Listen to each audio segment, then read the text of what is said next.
नमस्कार.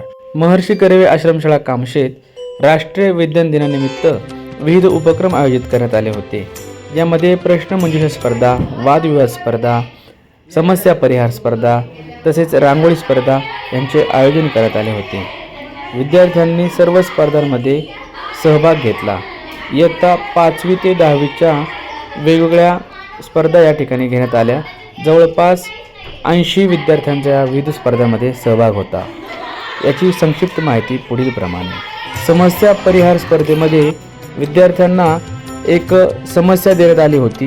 जी समस्या मुलांनी शाळेतील किंवा आजूबाजूचं साहित्य वापरून सोडवायची. सर्व 8वीच्या विद्यार्थी व विद्यार्थ्यांनी आम्हाला जी समस्या दिली त्याच्यामध्ये 12 मजल्याची इमारत होती.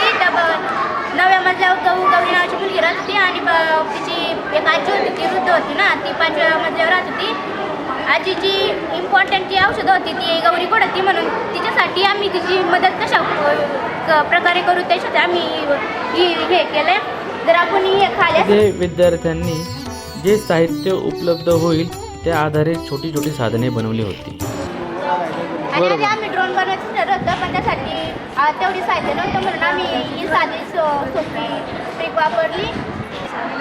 साहित्य आम्ही पुठ्ठा, दोरी, ग्लास आणि रबर, काठ्या आणि सेलोटेप वापरलं. समस्या सोडवताना विद्यार्थ्यांनी विविध पर्यायांचा विचार करून आपली समस्या सोडवण्याचा प्रयत्न केला. गौरीची आणि जेव्हा गौरी ह्याच्यामध्ये कोळ्या ठेवणार आणि जेव्हा आजीला लागतील तेव्हा आजी ह्या गौरीने कोळ्या घालणार आणि जेव्हा गौरीला ग्लास लागेल तेव्हा गौरी हा ग्लास वरती करून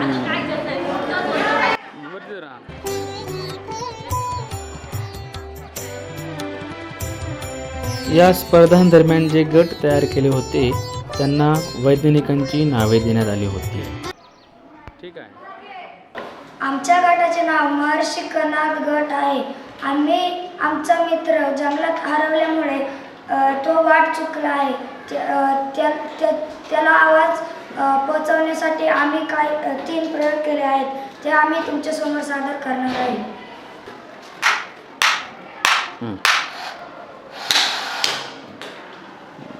क्लॅपर.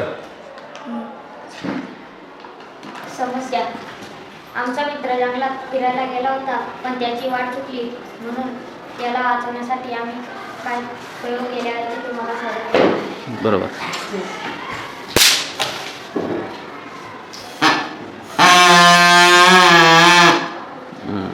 माझ्या मित्राला आवाज जाऊसाठी बनवले. परत दाखव.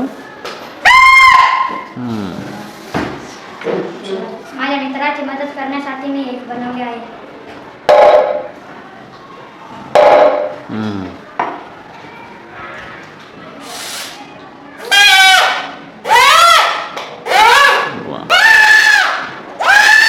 ओके. मग येईल का मित्र आता तुमचा? येईल का असा त्या आवाजाने? वाचेल का नाही वाचायचा? कोणतं चांगलं आहे? सगळ्यात चांगलं कोणतं आहे? सगळ्यात मोठा आवाज कसा वाटतो तुम्हाला? त्यात कसं बनवलं सांगा ते, काय काय केलं? आम्ही एक ग्लास घेतला, त्याच्यामध्ये पिपाणी लावली आणि ग्लासाच्या कडेने कागद लावला आणि चिकट टेप लावली. मग आम्ही फुंकन मारलं. मोठा आवाज येतो. ओके. त्याचे नाव doctor APJ Abdul Kalam. Okay.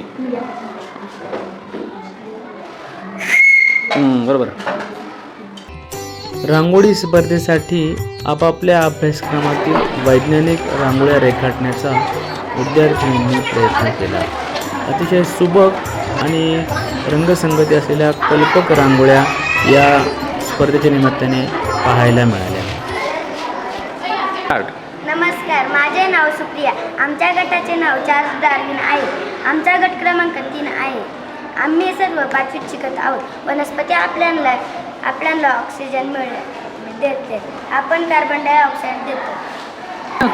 चुकते काय नाही. विद्यार्थ्यांमधील कलागुण तसेच आत्मविश्वास वाढीस लागण्यासाठी या उपक्रमांचा खूप मोठा फायदा झाला. नमस्कार, माझे नाव दीपिका तुकाराम पवार. मी आता 7वीत शिकते. ही रांगोळी वनस्पती पेशींची आहे.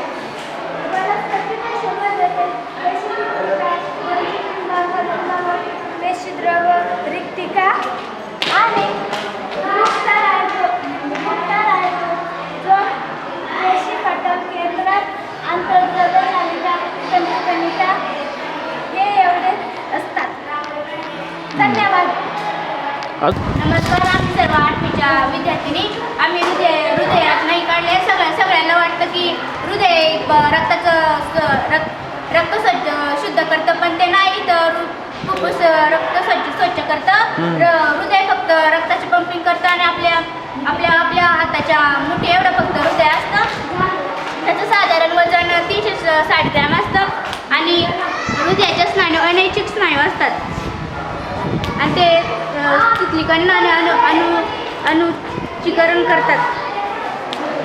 काय काय घटक आहेत त्याच्यात, काय काय असतं? त्याच्यामध्ये महाशीर आहे, डावे अलिंद आहे, द्विदलित झडप आहे, डावे निलय, त्या साईडला उजवी धमनी, उजव महाशीर, उजवे अलिंद आणि अधो महाशीर आणि एवढे त्याच्यात आहेत. ओके. किती जणी सहभाग घ्यायचा तुम्ही? याच्यामध्ये 4 जणांनी सहभाग घेतला. सगळ्यांनी सहकार्य केलं, सगळ्यांनी मदत केली काढायला. सर्व शिक्षक, शिक्षकेतर कर्मचारी व विद्यार्थ्यांनी मोलाचे सहकार्य करून हा विज्ञान दिन यशस्वी करण्यात हातभार लावला. विज्ञान विभागाकडून मनपूर्वक धन्यवाद. भारत माता की जय.